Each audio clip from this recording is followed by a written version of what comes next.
ತನ್ನ ಮಗ ಸತ್ತ ನಂತರ ಕೂಡ ಇಲ್ಲಿ ತಂದೆ ತಾಯಿ ಪ್ರತಿ ವರ್ಷ ತನ್ನ ಮಗನಿಗೆ ಮದುವೆಯನ್ನ ಮಾಡಿಸ್ತಾನೆ.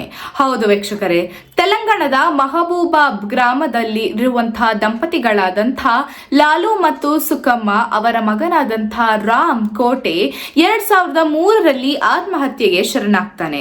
ಆತ್ಮಹತ್ಯೆ ಮಾಡ್ಕೊಂಡಿದ್ದಾದ್ರೂ ಯಾಕೆ ಅಂತ ಅಂದ್ರೆ 2003ರ ಹಿಂದಿರಲ್ಲಿ ತನ್ನ ಹುಡುಗಿಯನ್ನ ಇವನು ಪ್ರೀತಿಸುತ್ತಿದ್ದಾನೆ. ಸೊ ಯಾವುದೋ ಒಂದು ಹುಡುಗಿಯನ್ನ ಪ್ರೀತಿಸುತ್ತಿರುವಂತ ಸಂದರ್ಭದಲ್ಲಿ ಮದುವೆ ಅನ್ನುವಂತ ವಿಚಾರ ಬಂದಾಗ ಆ ಹುಡುಗಿ ಮನೆಯವರು ತೀವ್ರವಾದ ವಿರೋಧವನ್ನ ಮಾಡ್ತಾರೆ. ವಿರೋಧ ಮಾಡ್ತಾ ಇದ್ದಾರೆ.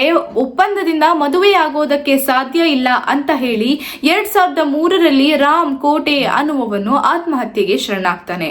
ತನ್ನ ಪ್ರಿಯತಮ ಸತ್ತ ಅನ್ನುವಂತ ವಿಷಯ ಕೇಳಿ ಸ್ವಲ್ಪ ದಿನದ ನಂತರ ಆ ಹುಡುಗಿ ಸಹ ಆತ್ಮಹತ್ಯೆಗೆ ಶರಣಾಗ್ತಾನೆ.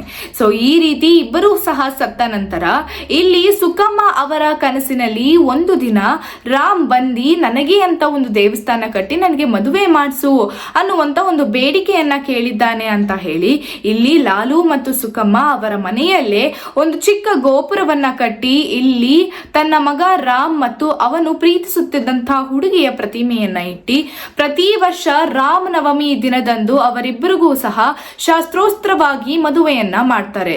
ಕೆಲವು ಅಂದ್ರೆ ಮೊದಲನೆಯ ವರ್ಷಗಳಲ್ಲೆಲ್ಲ ಸುಮ್ಮನೆ ಮನೆಯವರಿಗೆಲ್ಲ ಸೇರಿಸಿ ಮದುವೆಯನ್ನ ಮಾಡಿದ್ರೆ ಅಂದ್ರೆ ಚಪ್ರ ಗಿಪ್ರ ಎಲ್ಲ ಹಾಕೊಂಡು ಮದುವೆ ಮಾಡಿದ್ರೆ, ಆದ್ರೆ ಈಗ ಇದು ಒಂದು ಹಬ್ಬದ ರೀತಿ ಆಚರಿಸ್ತಾ ಇದ್ದಾರೆ.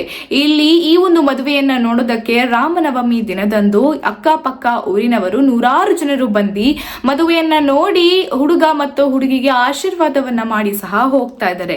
ಇಲ್ಲಿ ಸತ್ತ ನಂತರ ಕೂಡ ತನ್ನ ಮಗನ ನೆನಪನ್ನ ಉಳಿಸ್ಕೊಳ್ಬೇಕು ನಮ್ಮ ಜೊತೆನೆ ಅಂತ ಹೇಳಿ ತಂದೆ ತಾಯಿ ಸತತವಾಗಿ 23 ವರ್ಷದಿಂದ ಈ ಒಂದು ಮದುವೆಯನ್ನ ಮಾಡ್ಕೊಂಡು ಬರ್ತಾ ಇದ್ದಾರೆ.